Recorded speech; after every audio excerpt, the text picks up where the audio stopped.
Hello and welcome everyone, I am Maddles and welcome to another StarCraft 2 England cast. Today I've got a ladder game. It is between thecoolman, the red Zerg player in the top right position, who's up against AX's CranK, who is of course the blue Protoss in the lower left. The map is Cloud Kingdom, and well, this should be an awesome game because CranK is a super awesome player, like absolutely insanely good. So I'm looking forward to this. For those of you who don't know who thecoolman is, well, Coolman is a Grandmaster on the North American server, and yeah, he's pretty good. I don't believe he's pro, but he may be semi-pro. He may do some online tournaments and stuff. I have to admit that I don't know. Anyway, looking down here, what can we expect from the matchup? Well, we've got the pylon coming down already for CranK, so fast expansion is going to be on the way. Now, I really like this, that you send the probe out really early. You can then take a look at the Zerg base. You can see whether it's a 14, 15 pool, or whether there's anything earlier, and that can really allow you to see, well, is it viable to go for a Nexus first, which obviously will give you far better economy, and basically just mean that you're going to get even further ahead of the Zerg player. Now, obviously, the Zerg player, they have one way of dealing with the forge fast expansion. You take a 16 hatch there, and you take another hatch at the third base at around 4 to 5 minutes, usually about 4 minutes 20. This base here is really where a lot of the action is going to go down. I expect CranK is going to focus this hard, some kind of 2-base timing push on it, because, well, if you knock it out, you're in great stead. Now, looking here, obviously, CranK, he's got the probe in there, and is seeing, hey, the pool only just going down, so we're almost certainly going to see a Nexus first as a result of this. And, I mean, how do you follow up a Nexus first on this map? Well, there's lots of things you can do. You can do some Immortal Sentry play, you can just do a big gateway push, and it's all really targeting this base. Ground-based force is absolutely fantastic, because you've got a big area there, and if you just kind of march up here, you can get some lovely force fields between the hatchery and the natural base, which means any reinforcing roaches and zerglings, etc., get split up very easily, and you can happily take out the base and then scamper back home, feeling very proud of yourself. Now, while we're just seeing what else is going to go down, it was Nexus first, by the way, let me just say, exciting stuff coming up for me. For a start, I'm casting the show match from the Zoe Divina Cup, which will be next Sunday the 25th. For those of you in the UK, it is super early timings. It is like, I'm getting up at 4:30 AM to start casting it, so it's 5 AM until 10 AM provisionally. It's a best of 7 show match. I'll put more details on my Twitter feed about that in the coming days, so take a look here. The other really exciting thing is I'm going to I-47 as well the weekend after that, so that's the UK's biggest gaming festival. I, of course, maincast I-46 StarCraft 2 event. This time I'm doing the casting on all of the Friday and quite a bit of casting on the Saturday, and on the Sunday I'm being the dedicated observer, so we get some really good quality games and camera control, etc. And yeah, it should be really good fun, so do check that out. I've also got one other exciting bit of news, which I can't give away quite yet, but it is super exciting. So do keep a lookout on my Twitter account and all those sort of things. Do keep watching the videos, and obviously I will trickle some more info as I do see fit. Anyway, Coolman, he's chucked down that third base. And yeah, we're looking pretty much to be in our standard timings now. When did that base go down? It went down, what, about 50 seconds ago, so 4:05, that's pretty much normal. Quite early, 4:20 is generally the target you aim for. No gas yet for the Zerg player, obviously. They'll come out at about 40 to 50 odd supplies, so not for quite a while yet. Meanwhile, 2 gas down for CranK, who is currently getting up his Cybercore. Has actually seemed to have skipped the Zealot. That's quite surprising.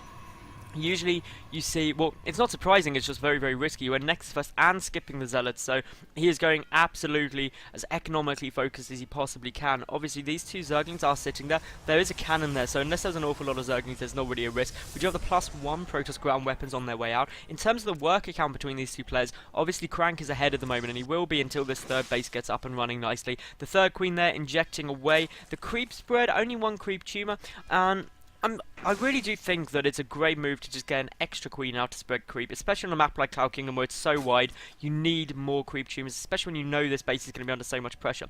Anyway, we do have coming out a Stalker, and we've also got the Twilight Council on its way, so perhaps we're going to see some Blink play. That is very potent, obviously, especially up in this area. If you've got some good Blink micro in here, well, Zerglings get really taken out hard, so that's all very, very nice. The Coolman at 50 odd supply, getting up both of those gases. The natural, you get the natural first, only scouting, doesn't know whether it's 2 or 4 gas, and yeah, everything's going pretty much standard. I expect to see a Roach War and an Evolution Chamber shortly out of the Coolman, because that really is your defense against DT's air and also any big ground pushes. You need those roaches and spore crawlers, so we should see those come down fairly soon. I like to get them in about 7 minutes-ish, 6:30. That's usually a good time, unless you've got a particular reason not to do it, and the particular reason not to do it is just so you can get a lot more drones out. Now, here we go. We have got the big show of everything going on. We have got a hell of a load of gateways coming down. 6 to the additional 1 that's already there. That takes up to 7 for those of you who aren't good with maths. And we've got charge, not blink. So basically what that means is that this is going to be a big zealot push, like absolutely huge into the 3rd base, and it can actually be very, very potent because it only costs a lot of minerals. Now, what did that Overlord see? It saw 3 gateways, didn't see the Twilight Council. That's the really critical bit of tech that was not spotted. The Roach one on its way down now, quite a late Roach one already, and well, a lot of gas banked up. I'm surprised the lair hasn't been started yet, because obviously there is just so much gas sitting there doing nothing for the time being.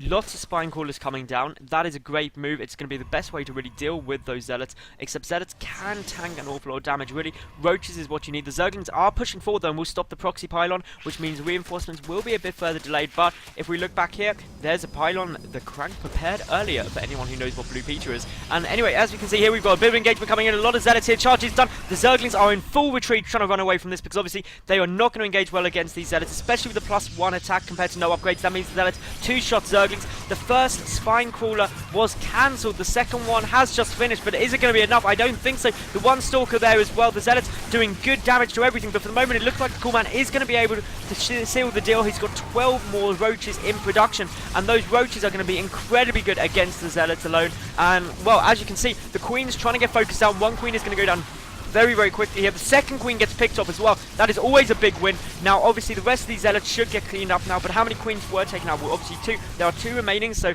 there's a bit of time left for some lava injects, but one hatchery is going to go without an inject for a while. A counterattack is always a threat, so what's really sitting back here? Well, quite a few sentries there ready for the warpins. We've got, of course, a Zergling sitting down here, checking for a 3rd base from the Protoss player, but for the moment, the Coolman, he came off relatively well there. He lost no workers. That is the most important thing of that entire push. He might have lost quite a few units, and he did lose about 200 more resources, but the fact he didn't lose any workers and his 3rd base is still up puts him in an amazing spot. We've got an Immortal on its way out here from CranK, which is really going to be essential trying to deal with a follow-up push. We've got Pylon coming down, so it looks like this 3rd base is going to be trying to get taken, but it's not going to go down any way possible with so many units coming across the map. We've got this small force here. We've got the Immortal out now. That is going to be so helpful in dealing with the large roach numbers. But as you can see, the Zerglings, they're just running through. They're trying to get some more information. For the moment, we've got the roaches pulling back, and it looks like that Pylon is going to survive with an absolute miracle. Those Zerglings are just like, nope. Oh no, they've decided they're just a bit slow on the uptake of, hey, we want to kill pylons around the map. Obviously, they are not fun times. The roach is even coming in on that action a bit slow. Now,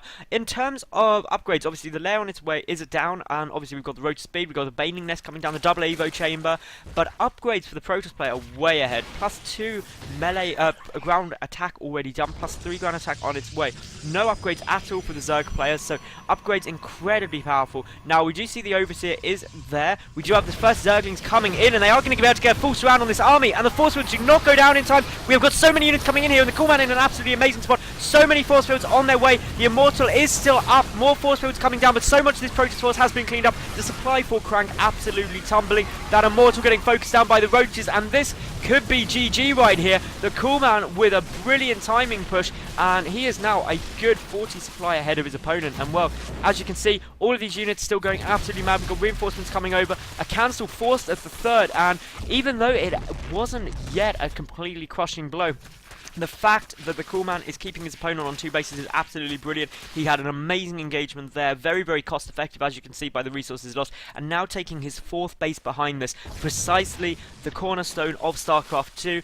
Put on pressure, expand behind. That is everything that you want to be doing, and the Coolman pulled that off incredibly well. And the only real downside is the fact that there's a lack of upgrades, which are now on the way. The +1 missile and melee attack, no armor upgrades on their way at the moment. As you can see here, the rockets being taken out because they aren't good for Zerg at all. You want to have big surrounds, as we saw in the attack previously. And, well, we've got the infestation pit, a very late infestation pit, actually. You see a lot of Zerg players rushing that up at the moment, but to be honest, the Coolman, he is in an amazing spot. If we look at the worker count, he's a bit low on the workers. We'd like to see that about 10 higher. 75 is a good number. Still, these Zerglings running around just taking a look at everything they can, and CranK is in a difficult spot right now because he doesn't have his robotics bay up, which means there's no Colossi available to come out, and he's really just stuck on this sort of immortal stalker play, which is good against the roaches, but the larger number of Zerglings could cause a problem. The probe does see what's going on, and CranK is just pulling back, but he needs to be very, very careful where he engages. He does only have the 2 sentries as well, but here we go. We've got yet another good surround with the Zerglings. Not quite as good as the previous one, but the roaches from behind doing so much damage with only the 2 force fields. This is causing a problem, but of course both immortals are still up, and the Coolman would be in quite a good spot to pull back while those force fields were going down, but now going to focus those immortals ASAP. One nearly goes down. Is it going to get taken off? Yes, it does. No, it doesn't. The other one is still alive with 11 kills, but now both immortals are down. CranK has lost all of his army. He is under half the supply of his opponent, and this must be game now. I can't see any way that CranK can come back from this. The Zerglings have got into the base. The third immortal gets taken out, and well, this is not looking fun. And there is the GG, guys. So that was brilliant play by the Coolman. His defense of the push was fantastic, keeping his third base and just showing the Protoss players, unless you kill off that third base or take your own very quickly, you are gonna get beat. So if you did enjoy, guys, please subscribe, leave a cool comment, like the video, etc. And I will see you tomorrow for yet another new cast. Bye for now.